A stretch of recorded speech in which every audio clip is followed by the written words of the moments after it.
Le Da Fresh Morning, c'est 104.5 tonnes de bonne humeur. Tous les matins sur Urban FM. Vous êtes sur les 104.5 Urban FM, la rubrique culture avec René Ruth. Oui, la rubrique culture comme tous les mardis. Aujourd'hui, on reçoit Maître Akamangan. Il vient nous parler des reliques dans nos traditions. Donc, il faut savoir qu'une relique, c'est un objet considéré comme sacré ou vénérable en raison de son lien, soit avec une personne sainte, avec un événement ou encore avec un lieu. Donc, vu qu'on avait déjà entendu parler des reliques dans nos traditions, notamment avec certaines personnes qui disent avoir des crânes, par exemple, chez eux. Donc, on aimerait savoir un peu comment ça se passe. D'accord. D'où on l'a invité. Maître, bonjour. Bonjour, Merci d'avoir accepté notre invitation. le plaisir est toujours pour moi. Voilà, René Ruth a déjà défini ce que c'est les reliques. Est-ce qu'on a des reliques dans nos traditions? Bon, on va commencer, on va reprendre la définition des parce que des c'était reliques. ma définition. Voilà. On va classifier la relique en 3 catégories. La relique, c'est quoi? C'est les restes mortels de quelqu'un qui a vécu sur le plan objectif, le plan matériel. Ces restes, là-dedans, vous avez des restes de première catégorie, cela veut dire qu'ils sont liés directement à son corps. Ça peut être un os, ça peut être un cheveu, ça peut être... voilà. C'est directement lié à son corps. Là, c'est la première catégorie de reliques. Deuxième catégorie de reliques, le nom. Le nom est une relique. Pourquoi? Parce que si vous constatez bien dans nos villages, quand on donne un nom à un enfant, c'est même pas seulement dans nos villages, partout. Quand on donne un nom à l'enfant, on va constater que l'enfant peut avoir les mêmes comportements que celui qui a porté ce nom avant lui.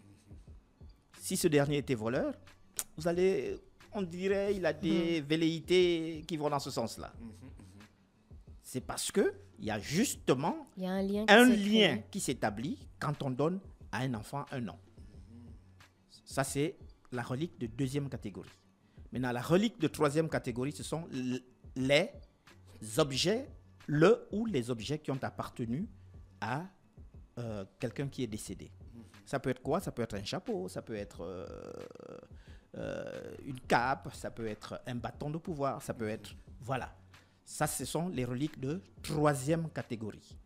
Donc, je voulais absolument d'abord que nous situions ces éléments-là de façon à ce que notre conversation aille. À quoi ça servait les reliques dans nos traditions? Non, si vous circonscrivez ça qu'à nos traditions, je pense qu'on va limiter les choses. Ça va donner l'impression qu'il n'y a que nous, en Afrique, qui utilisons cela. Alors que non. Ah, je pense que oui, parce que le Vatican a de Eh bien ouais, vous avez toutes les religions, je dis bien toutes les religions, traditions, sectes qui utilisent les reliques. Quand on tient compte de la définition que je vous ai donnée des reliques, vous comprenez bien que aucune religion, aucune tradition, aucune secte n'échappe à cela. Prenons par exemple les catholiques, vous venez de le dire là tout à l'heure, ben, ils utilisent les reliques. Prenons les musulmans. La fameuse pierre noire. À la Mecque. Ce sont des reliques. Ça a été donné à qui? À Mahomet. Dans quelles conditions? On ne connaît pas. Comment ça s'est passé? On ne connaît pas. Toujours est-il que tous les musulmans du monde vont tourner autour de cette fameuse pierre noire. Ce sont des reliques, simplement. Vous avez le nom de Mahomet lui-même. Dès que quelqu'un prononce son nom, tout de suite, il ajoute paix. Paix et gloire. Voilà. C'est une relique. Au niveau des religions, que ce soit des églises de réveil et consorts, moins de petites choses qu'ils ont à faire, tout de suite on parle de Jésus-Christ. C'est une relique, le nom est une relique, conformément à ce que je vous ai expliqué tout à l'heure. Maintenant, nos traditions, on va dire, n'en échappent pas.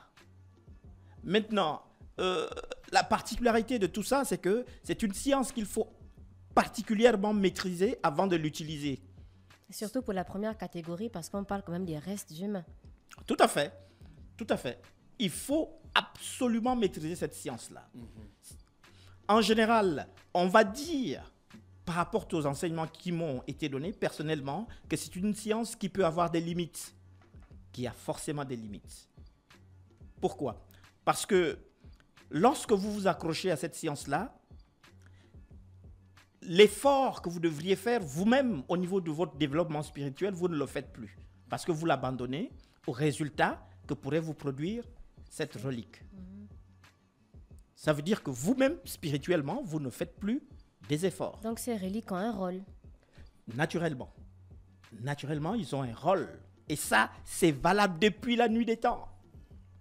Ce n'est pas quelque chose qui est propre à l'Afrique. Non, c'est lié à la nature humaine.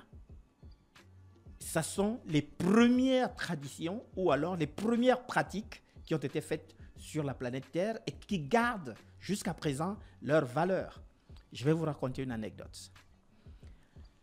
J'ai un ami qui était un grand médecin, mais en cette époque, il faisait un doctorat en sciences. Il m'amène visiter l'Institut Pasteur de Paris.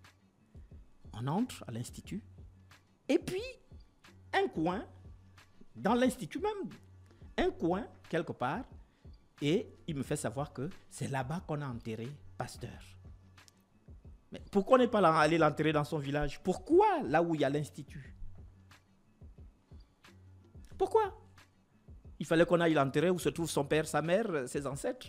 Mais pourquoi on est venu le mettre là, là où se trouve son institut? Ça a tout son sens. Ça veut dire qu'il veut continuer, même étant dans l'au-delà, à travailler pour ce pourquoi il a consacré toute sa vie. Est-ce que tous les reliques ont un pouvoir sacré? Très bien. Ah, ça c'est une très bonne question. La particularité, voilà pourquoi je disais, cette science, il faut absolument la maîtriser. Il ne faut pas la pratiquer n'importe comment. Vous comprenez bien que les habitudes qu'on a lorsqu'on est vivant, on ne les perd pas parce qu'on est déjà de l'autre côté.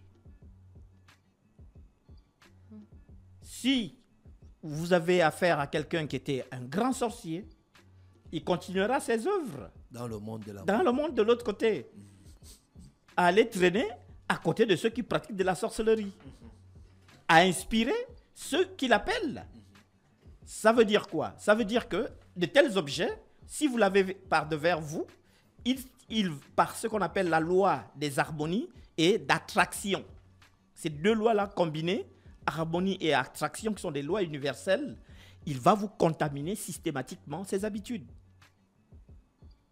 Parce que par le fait que vous ayez par devers vous, ce qui a appartenu à ce dernier, il viendra souvent vers vous, il va graviter autour de vous, il va vous inspirer les mêmes choses qu'il faisait. C'est à cela que c'est très dangereux. Vraiment très dangereux. Et il ne faut vraiment pas se livrer à ce genre de pratique, sinon on n'a pas la maîtrise totale de cette pratique-là. Mais au niveau de la science traditionnelle, ce sont des pratiques qui commencent à être dépassées. Ce qu'on disait, et là, c'est ce qui est d'usage, ce qu'on disait souvent, c'est que quand on regarde un temple, non, il ne peut pas avoir un temple s'il n'y a pas de crâne. Mais c'est de la pure... C'est faux. C'est faux. Mais tous les temples n'ont pas de crâne. Non du tout. Pas du tout. Il y a d'autres connaissances qui sont là pour faire un temple. Et je sais de quoi je parle. Qu'est-ce qui justifie l'utilisation des reliques? La connexion avec l'au-delà, la connexion avec... L'intermédiation. L'intermédiation. Voilà. L'intermédiation, cela veut dire que je pense qu'ici, nous avions parlé un jour de la notion de Dieu. Comment on concevait la notion de Dieu. Hein? Et j'avais pris l'exemple sur l'État. Oui. Si vous vous souvenez. Oui. Voilà. Donc, Dieu, dans la conception qui nous a été apportée par l'occidental, n'existe pas. Et c'est ce que je disais, ça n'existe pas. Dieu, selon la conception occidentale qu'on nous a apportée, n'existe, mais pas du tout. Comment ça? Ah ben c'est ça. Il n'existe pas du tout. Ce qui existe, c'est une énergie qui remplit tout le cosmos. C'est cette énergie-là qui existe. Maintenant, comment faire pour utiliser cette énergie de façon consciente et la concentrer? C'est là maintenant que la connaissance intervient. Maintenant, il y en a qui estiment que bon, il faut passer par le chemin des reliques, d'autres qui estiment qu'il faut passer par d'autres connaissances, ainsi de suite, ainsi de suite, ainsi de suite. Est-ce que c'est dangereux de passer par le chemin des reliques? Ça, c'est danger et ça, c'est les avantages. Les avantages, c'est lesquels? Bien. Les avantages, c'est que vous savez à qui vous vous adressez pour faire quelque chose de bien précis. Dans le cadre familial, par exemple, vous allez avoir, on va vous dire, OK, les ancêtres. Mais c'est ça.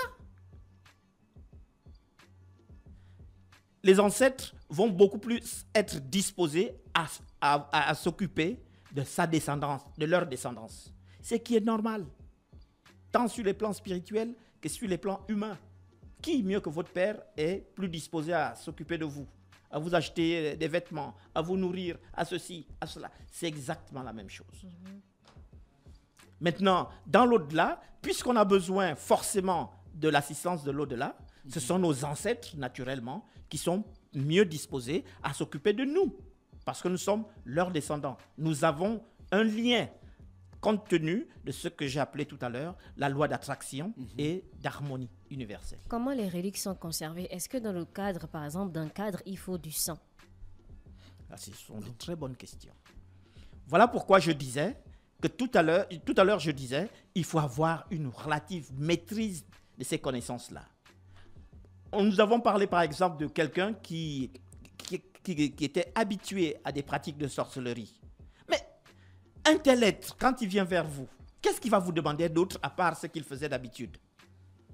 S'il était tout le temps plongé dans du sang, mais il ne va faire que vous redemander la même chose.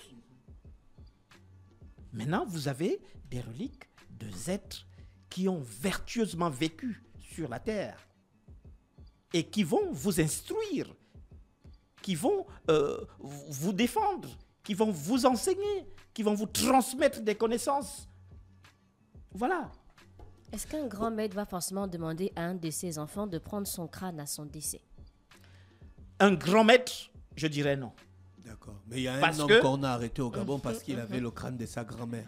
Et sa grand-mère lui avait dit que tu dois prendre mon crâne et garder ça, ça va te garder la rappelles de famille. l'histoire. Pourquoi on l'arrête en fait? Ça, c'est Parce que selon moi, la je n'étais loi. pas d'accord. Bon. Ça, c'est la loi. Il y Très a la bien. loi, il y a la Est-ce tradition. que la loi légiférait si les reliques n'arrivent pas à légiférer si la dot, c'est les reliques? Eh ben, ouais. Ah, c'est un autre débat. Bon, en réalité, si ce dernier a été réellement inspiré par, Sa grand-mère. comme vous avez dit, à ce moment, nous, on n'a rien à dire là-dessus. Maintenant, là, c'est la loi qui va régler tout ça. C'est la loi qui va régler tout cela. Hein? Si la loi interdit qu'on aille inhumer, on aille déterrer naturellement, elle va condamner en s'appuyant sur la loi. Oui. Voilà. Cela veut dire, la loi, moi je suis pour qu'on la respecte. Oui. Hein? Il y a les lois humaines, les lois spirituelles et les lois naturelles. Il faut respecter, sinon on s'expose Il y a des sanctions. à des sanctions. Traditionnellement, vous avez reçu des reliques de votre père? Oui, je dirais. Mais les gens vont s'attendre à ce que je dise. J'ai reçu un gros crâne. Mais pas du tout.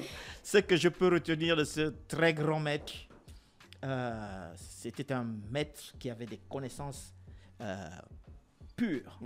Voilà. Et qui a transmis ces connaissances pures-là.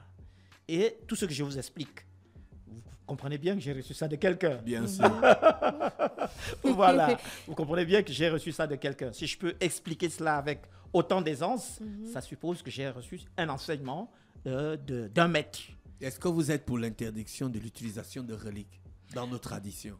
Non, je ne peux pas être pour ou contre. Ce que je dis, c'est que c'est une science qu'il faut utiliser avec une totale maîtrise de ce qu'on fait. Je vais vous raconter une anecdote. Une dame vient voir le maître. À l'époque, j'étais à l'école, chez mon père est maître. Et la dame vient nous faire comprendre qu'elle entend souvent des pas dans la maison. Maître, vraiment, il faut nous débarrasser de ça parce que j'ai des enfants en bas âge, j'ai ceci, vraiment, il faut nous aider. Donc, le maître m'appelle, il me dit, bon, occupe-toi de ce cas-là. je fais les consultations. L'esprit révèle que c'est le mari qui a amené ça à la maison. Bon, vous êtes face à un dilemme. Vous ne voulez pas gaspiller un ménage. Il faut vérifier si le mari réellement a fait ça dans le but de déranger la quiétude de la famille ou dans un autre but. Pour esquiver cet obstacle, je dis à la dame, l'esprit révèle que le plus important, c'est qu'on aille d'abord enlever ce qu'il y a là-bas, mais lui-même, il viendra vous révéler qui fait ça. C'est comme ça que je prends l'arsenal qui sied dans ce genre de circonstances et je vais faire le travail. Pendant que je faisais le travail, intérieurement, j'étais en train de faire des prières pour demander à l'esprit de venir leur révéler à eux-mêmes qui est la cause de tout ça. Parce que vous m'aviez révélé qui fait ça, mais regardez, je vais détruire toute une famille. Régler ce problème-là paisiblement. Donc pendant que je faisais le travail, c'est ce que je répétais à l'intérieur de moi. Tac, tac, tac. Donc je termine le travail et je leur dis, l'esprit viendra vous révéler qui fait ça. Je me retrouve à mon bureau, j'entends le téléphone qui sonne. Je prends la conversation, c'est la dame qui est venue voir le maître. Monsieur Ovono, sincèrement, il faut que vous veniez à la maison. Parce que notre fille a fait un rêve particulier là. J'ai dit, ok, d'accord. Après le boulot, je me dirige à la maison. La dame me fait asseoir et c'est sa fille qui me raconte. J'ai vu comme ça, les gens sont venus, ils ont arrêté papa et voilà, on lui a mis les menottes, mais on a dit qu'il est coupable d'homicide involontaire. Homicide involontaire. C'est là où je leur explique.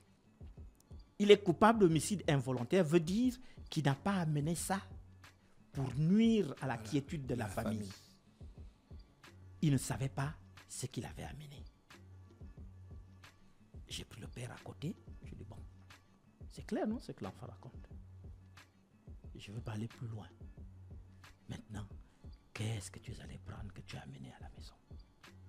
C'est comme ça qu'il me raconte qu'il est allé voir un ganga qui lui a donné quelque chose. Sauf que dans ce quelque chose, il y a eu la poudre des restes mortels de quelqu'un. On prend l'os, on gratte cette poudre-là, on met ça dans le truc. Mais compte tenu de la loi des harmonies et d'attraction, comme je vous ai expliqué tout à l'heure, Oui. mais il ne peut que venir traîner là. Il ne peut que venir traîner là. C'est pour cela qu'à partir d'une certaine heure, vous entendez des pas. C'est là où je lui ai dit, bon, mon cher, il faut te débarrasser de ça. Hein, ça dérange la quiétude de la famille. Et cet être même qui vient traîner là, si c'est un être qui était nocif quand il était vivant, mais il va créer du désordre. Allez, mon cher, il faut te débarrasser de ça. Mais moi, je tiens à ce que, au niveau de la famille, vous restiez tranquille. J'aurais pu commettre une grave erreur en disant à la femme, c'est ton mari qui fait ça. Tout de suite, quand elle rentrait, c'était la cambouille. Oui, ça allait être plus grave. Ça allait être plus grave. Voilà un travail que l'esprit a réglé sans détruire la famille. Donc, il faut éviter l'utilisation des reliques sans les connaître. Sans connaître. Il faut éviter ça. Et quand je parle de reliques, ça va beaucoup plus loin que l'utilisation des reliques de première catégorie. Quand vous avez un enfant, avant de lui donner le nom, soyez sûr du nom que vous donnez. Soyez sûr du nom que vous allez donner à cet enfant. Si c'est le nom d'un bandit, rassurez-vous, il aura de temps en temps des velléités de bandit. Sinon, glissez carrément dans le grand banditisme. Maître, dans quelques jours, vous aurez une conférence sur quel thème? Bien, je vais faire une conférence le 9 mars à 10h sur le thème recherche de la vérité fondamentale et des valeurs spirituelles au sein de la tradition bouddhiste. Comment au sein de la tradition bouddhiste nous faisons pour rechercher la vérité fondamentale? Et naturellement, je vais commencer par définir ce que nous, au sein de la tradition bouddhiste, on entend par vérité fondamentale. Et ensuite, ce qu'on entend aussi par les valeurs spirituelles. Voilà. Ça va Ensuite, se passer on va au Centre culturel français. à quelle heure? La conférence commence à 10h, C'est quand le 9? le 9 mars. Le Donc 9 samedi mars. de la semaine prochaine. Oui. Le même jour. Ben, c'est le matin. Oui, c'est à 10h. Moi, c'est à C'est 10h. à 10h. Elle, D'accord. c'est enfin. D'accord, ok. Merci, merci. Ah non, mais rassurez-vous, j'ai écouté, vous avez fait la promotion, je crois, d'un spectacle. Oui, oui, Et oui. là, ça, ok, d'accord. Mais on sera là le 9 à 10h. On pourra vous nous donner l'autorisation d'installer du matériel pour streamer la conférence? Mais bien sûr, bien sûr.